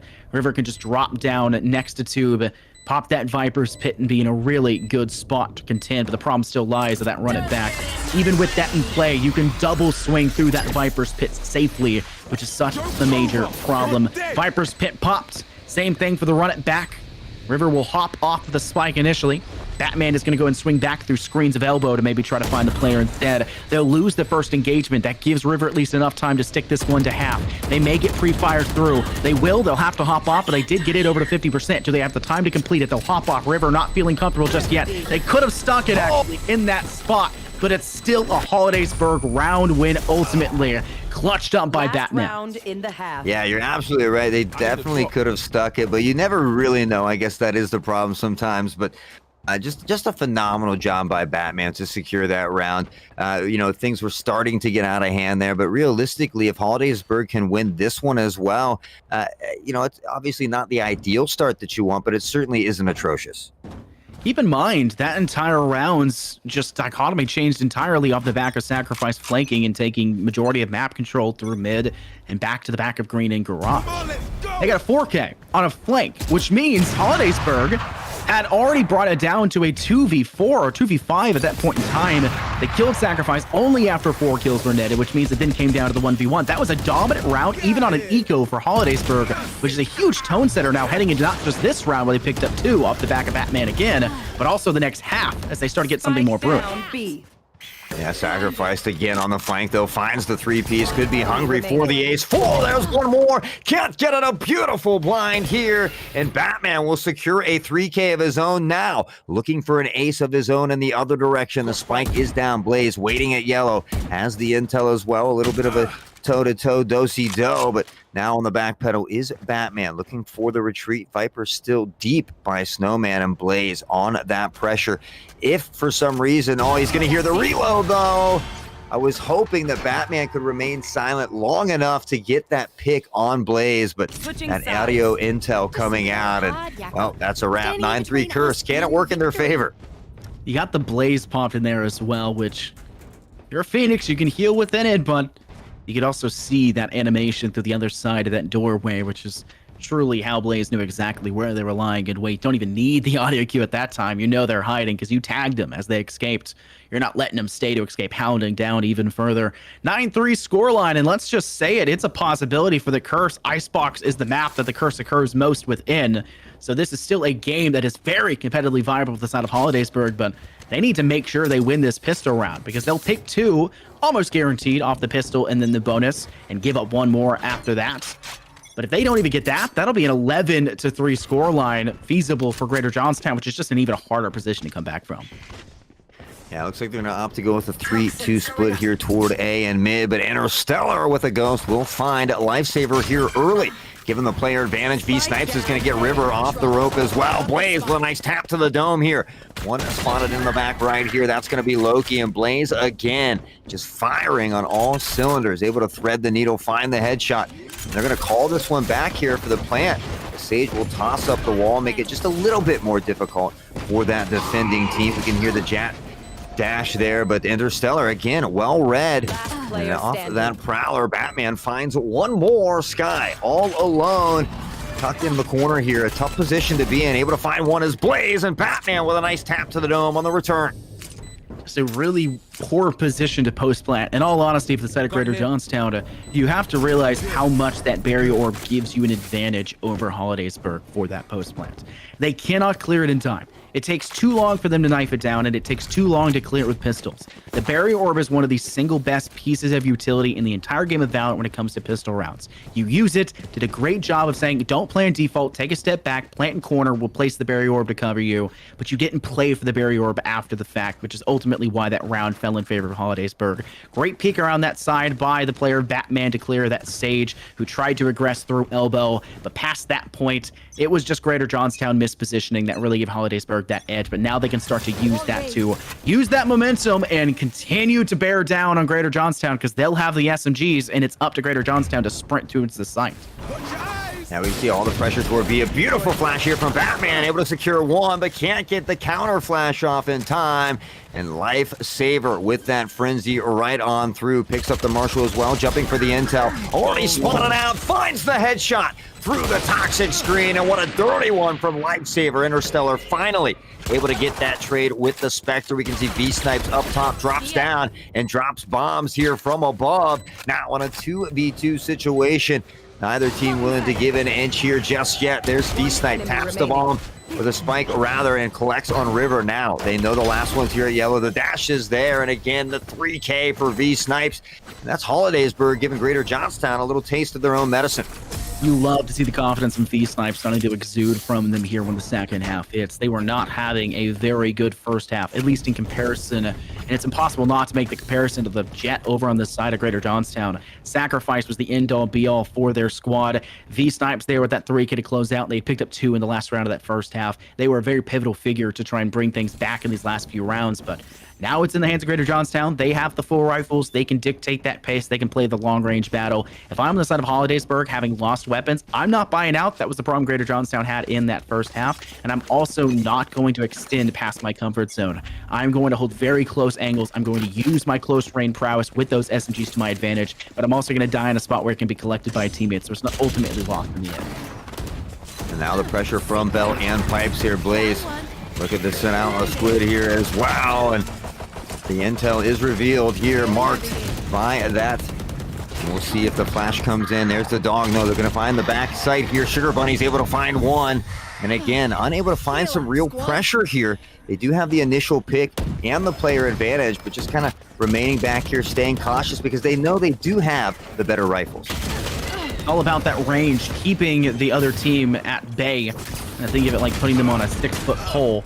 That's kind of the problem, at least, that Greater Johnstown is running into. They have to push forward into these dangerous positions to get the plant down. They'll place down the Barrier Orb again, and they'll even give up 2 rifles because of that. Now Interstellar will have Blaze's Vandal in hand. Batman collects the Vandal that they dropped over towards Elbow. They're in a really good spot with the man advantage. Leave and Papa run it back for Batman. They'll get cleared almost instantly, and Sugar Bunny's had the best angle possible to rinse them quickly, but just didn't position right. And Batman will use that to their favor, cutting down not just Blaze, but also River immediately afterwards to give Hollidaysburg the round win.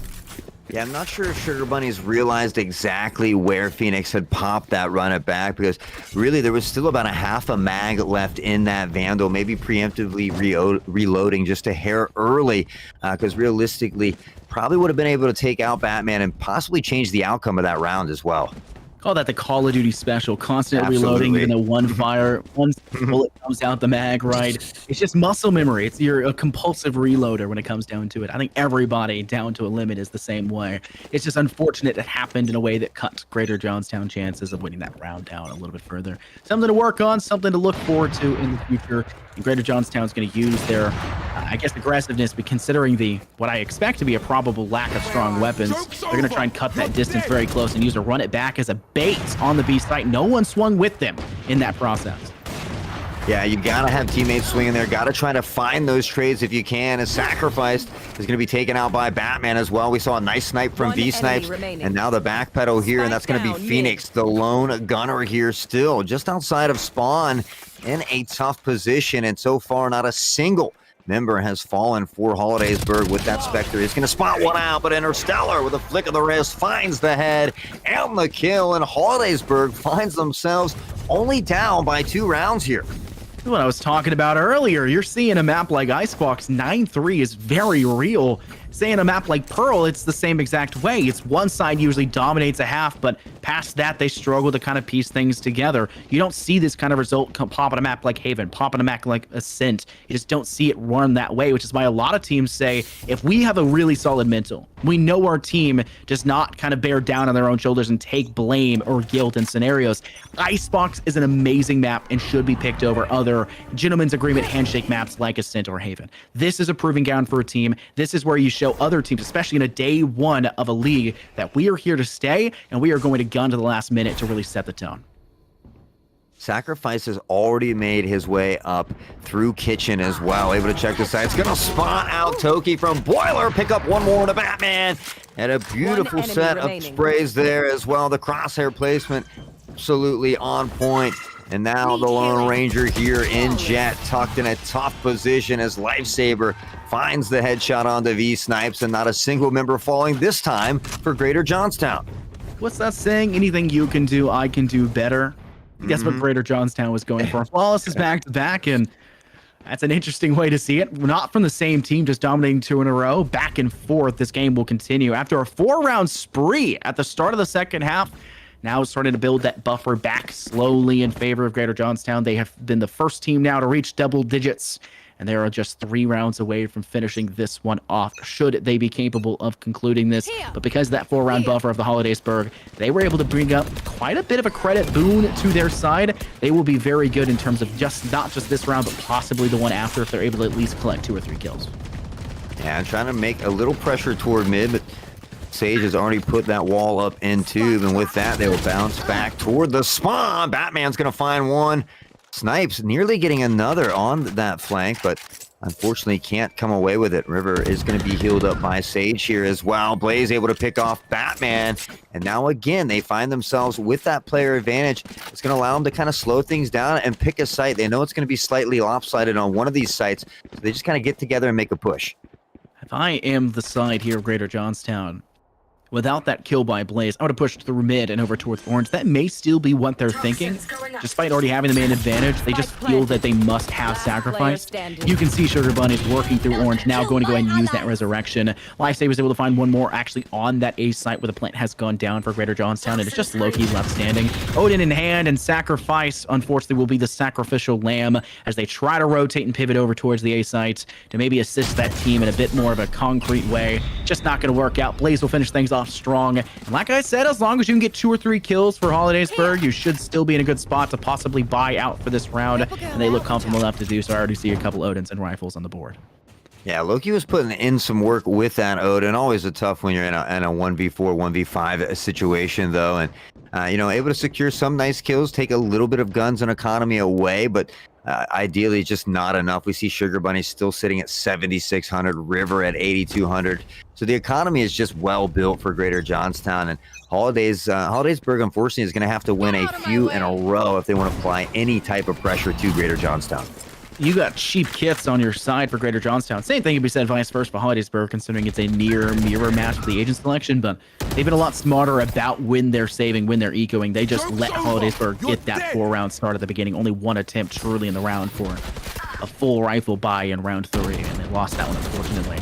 They'll start off strong in this round, however. They find the first 3 kills. Interstellar and V-Snipes are not done just yet. V-Snipes runs out of the blades to toss out in their Blade Storm. Will have to finish the job with the Stinger. That was quite a close affair.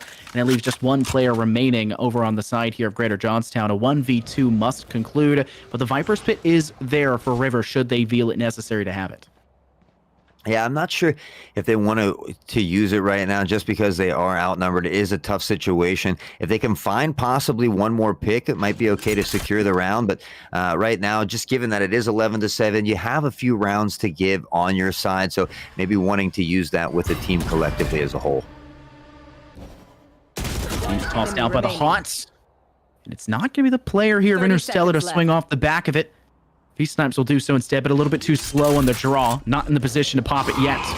Be forced to hop off Prowler, and after the fact, and Interstellar will do exactly what they should. Immediately sprint out the gates once the Prowler goes around that corner, and they'll start to bear down their throat, saving Holidaysburg from another round loss and capping back just a little bit further. But much like you mentioned before, they were at 7,600, nearing over 6,000 for most of the team now of Greater Johnstown, and they are plenty fine to continue to buy out. They feel comfortable enough to even buy an operator, very expensive weapon going into this round. Yeah, and Jet now sitting at 29, looking to clear that 30 bomb as well. 29 and 14. Batman, though, really changed things around as well now on that 20 kill mark as we see him trying to get set up on that B side. But all the pressure from Johnstown is going to be going toward A and that Viper Pit, who right now is all alone. We see a slight rotation coming in and 2 through the mid. Jet could be looking for that flank, and Lifesaver will drop down into that DK, slowly just eating away at him. Now the 38 going to have to back out. And they are going to watch for this flank here from Jet. This flash could give him some intel, but B-Snipes is going to find one, looking to get one more, having to smoke and looks to get away. The flash comes out. They don't realize that B-Snipes is at the other end, and Blaze will find the kill. Blaze is popping off, gets one more on the 180. What a shot. No resurrection available for either side. Makes this man an even 3-on-3. Player lying below head is spotted. Interstellar cannot flick in time. Blaze is good now for their third. The running back dissipates now for the player of Batman. He's in the same spot he used it previously. Blaze snuffs him out quick for 4, but now you're down to the 1v1. It has been the way this game has gone so consistently, but Toki does not feel confident enough. They want the way to dominate. They'll send it for the resurrection. There goes Lifesaver. Gummies on the flank. Anything V-Snipes can do, I can do the same. That's map control at its finest. That's what Greater Johnstown did on the defense, and now we're seeing them employed ever so slightly on the attack. I mean, timing is absolutely everything there, and it's just not in the favor of Holidaysburg. Just a great chance for the revive to give them the player advantage as well, and for Phoenix to be all the way back around in screen. Sage had no idea. Just a phenomenal play from Greater Johnstown. The game sense was there, and now they find themselves at match point. Quick rush up by Greater Johnstown. It's hard to understate the value of this round for them. They do manage to unfortunately give up that first blood, but the player of D-Snipes, but it was only an even trade for them, so Holiday's Egg still on the bad end of a wrong situation. Shots through the toxic screen. Almost a really great attempt there by Loki, having seen something we could not hear from the venue. Opportunity arises for the player sacrifice. They're only able to squeak by with 1 kill. That still is a good spot for Greater Johnstown, who has the man advantage, but Batman's in a great spot with full HP and lots of utility in their kit. To a wasted curveball, though they're not quite aware of them actually retreating back towards spawn. That's still going to force Batman to feel the pressure to rotate over towards that B site. And because of Greater Johnstown waiting it out and rotating, that forces a 3-on-1 fight instead of having to deal with a 3-on-2, which is much more equitable for the side of Holidaysburg.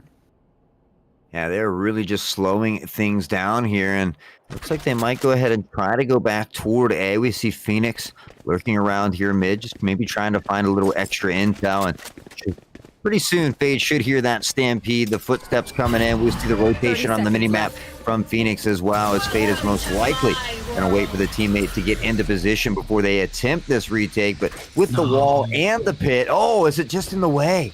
It is. I think it's in the way, and they can't get the plant down. Unfortunate. Oh, and that means that it's all... Oh, actually, maybe? Did they have to clear it first? No, they were able to get it. All right, they were just calling it out. They were trolling us here in the booth here for a bit. That does allow it to go, but an evening frag netted by Batman will pop this one to an even 2-on-2, but you're still able to cut through a Viper's Pit and that Barrier Orb, which I'm not even sure they're aware is there at the current moment. I'm not sure anyone has yet swung through.